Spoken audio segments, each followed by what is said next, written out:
Good morning friends, एक बार फिर से आप सभी का स्वागत है। दोस्तों, लेटेस्ट न्यूज जो आपके लिए है करंट अफेयर्स के लिए अगर देखा जाए तो यहाँ पे स्वच्छ सर्वेक्षण 2020 के लेटेस्ट डाटा जो जारी कर दिए गए हैं। और हर बार की तरह जैसा कि आपको मालूम है कि 2016 से 17 से ही जो है ये स्वच्छ सर्वेक्षण आपका किया जा रहा है। और 2017 हो, 2018 हो, 2019 हो या फिर 2020 हो, यानी हर साल की तरह जो है आपका मध्य प्रदेश का इंदौर है ना, मध्य प्रदेश का एमपी, मध्य प्रदेश का इंदौर शहर जो है वो सबसे स्वच्छ शहर है। भारत का सबसे स्वच्छ शहर, ठीक है। 2016-17 से ही ये आंकड़े आपके जो जारी किए जा रहे हैं। और हर बार की तरह इंदौर मध्य प्रदेश का जो शहर है वह हर बार की तरह भारत का सबसे स्वच्छ शहर है। और यह कह सकते हैं कि लगातार चौथी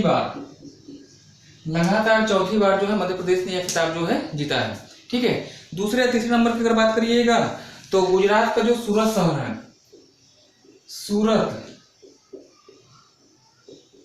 गुजरात का सूरत शहर। और थर्ड नंबर पे आएंगे, पहले नंबर पे इंदौर हो गया, दूसरे पे आपका सूरत हो गया, तीसरे नंबर पे आइएगा तो महाराष्ट्र का नवी मुंबई है ना। महाराष्ट्र, सूरत आपका गुजरात में और नवी मुंबई महाराष्ट्र में, ये तीन शहर जो है देश के सबसे अधिक स्वच्छ शहर हैं। और सूरत की अगर बात करिएगा तो लोकेशन इसकी गुजरात में है। और ये प्रसिद्ध किस लिए है? हीरो की कटाई के लिए, है ना। हीरो की कटाई के लिए सूरत शहर आपका जाना जाता है, इंडस्ट्रियल एरिया है, औद्योगिक प्रदेश है। सूरत किस नदी के किनारे है? सूरत किस नदी के किनारे है, ये मुझे जो है आप कमेंट बॉक्स में बताएंगे। कहने का मतलब ये कि स्वच्छ सर्वेक्षण 2020 के अगर रिसेंटली डाटा की अगर बात की जाए तो उसके आधार पर देश के 3 सबसे अधिक स्वच्छ शहर कौन कौन से हैं। सबसे पहले आपका आता है इंदौर जो कि मध्य प्रदेश में स्थित है।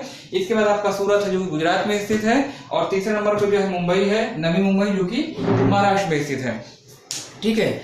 इसके पश्चात पर्टिकुलर गंगा किनारे अगर देखा जाए, गंगा के किनारे स्थित सबसे स्वच्छ नगर की बात करिएगा तो आपका अपना क्षेत्र है, अपना जिला है वाराणसी। उत्तर प्रदेश का वाराणसी जिला जो है 1 लाख की शहरी आबादी, 1 लाख की शहरी आबादी वाले जिले में गंगा के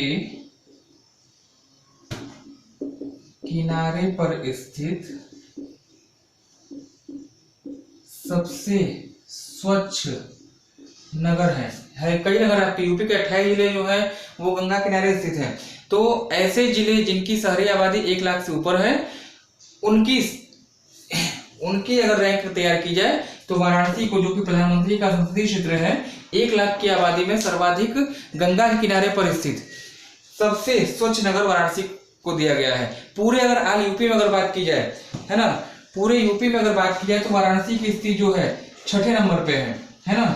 पूरे वाराणसी यूपी की अगर लिस्ट अगर देखी जाए तो यूपी की स्थिति जो है 6ठे नंबर पे स्वच्छता के आधार पे। और गंगा के किनारे पर स्थित 1 लाख की शहरी आबादी वाले जिले में सबसे स्वच्छ नगर आपका है वाराणसी, है ना। और अगर पूरे देश में इसकी रैंकिंग देखी जाए, यूपी में तो 6ठे नंबर पे है, लेकिन अगर इसमें देश में अगर वाराणसी की स्थिति देखी जाए तो ये जो है 27वें पायदान पे है,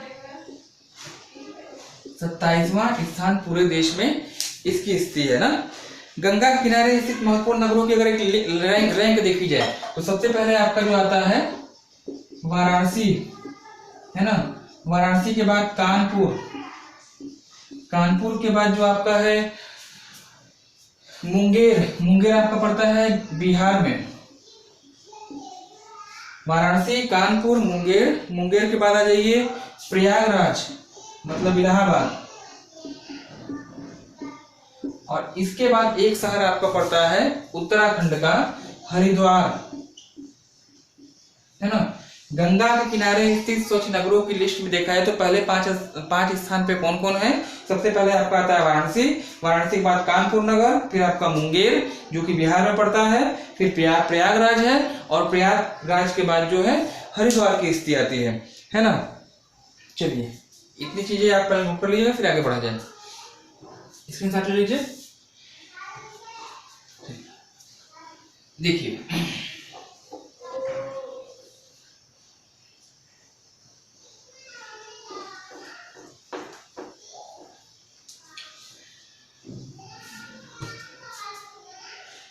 पंजाब में स्थित जालंधर कैंट को सबसे स्वच्छ छावनी माना गया है। देखिए देश की सबसे स्वच्छ कैंटोनमेंट ना छावनी कर दीजिए। देश की सबसे स्वच्छ छावनी अगर देखा जाए तो आपकी पंजाब में स्थित है। क्या नाम है उसका? जालंधर, जो कि सतलज नदी किनारे पे है। जालंधर के बाद अगर सेकंड नंबर पे देखा जाए, देखिए पहले नंबर पे आपका जालंधर हो जाएगा, सेकंड नंबर पे आपका जो है दिल्ली कैंट है, दिल्ली कैंट, और थर्ड नंबर पे आएंगे तो ये आपका जो है मेरठ है, मेरठ कैंट है ना। तो ये सबसे स्वच्छ छावनी की पर्टिकुलर अगर बात की जाए तो जालंधर आपका जो है पहले नंबर पे आपका होगा। ठीक है। स्वच्छता सर्वेक्षण 2020 में उत्तर प्रदेश में सर्वाधिक अवार्ड जीते हैं। जितने भी राज्य इसमें पार्टिसिपेट किए थे उसमें सबसे अधिक जो आपके अवार्ड मिला है किसको मिला है? आपके प्रदेश को मिला है, यानी उत्तर प्रदेश को मिला है। और उत्तर प्रदेश विभिन्न कैटेगरी में कुल 19 अवार्ड जीता है। ऑप्शन में 4 राज्यों का नाम देगा, जिसमें से एक रहेगा उत्तर प्रदेश और बाकी 3 अन्य राज्य रहेंगे। पूछेगा ये कि स्वच्छता सर्वेक्षण 2020 के अनुसार सर्वाधिक अवार्ड जीतने वाला, सर्वाधिक पुरस्कार जीतने वाला कौन सा राज्य है? तो आप क्या बताइएगा? उत्तर प्रदेश है। ठीक है। कौन कौन से अवार्ड मिले हैं मुख्य रूप से सब तो नहीं बता सकते, लेकिन हाँ जो मेन है वो आपको बता दे रहे हैं। सबसे पहले अगर लखनऊ की बात करिएगा, एक तो लखनऊ हो गया, वाराणसी के बारे में चर्चा हो ही चुकी है ना। इसके बाद एक आपका है शाहजहांपुर, शाहजहांपुर है ना। इसके बाद चुनार, कन्नौज। ठीक है। लखनऊ की बात करिएगा तो लखनऊ को जो है fastest mover state capital, fastest mover states capital, fastest mover states capital का दर्जा प्रदान किया गया है लखनऊ को।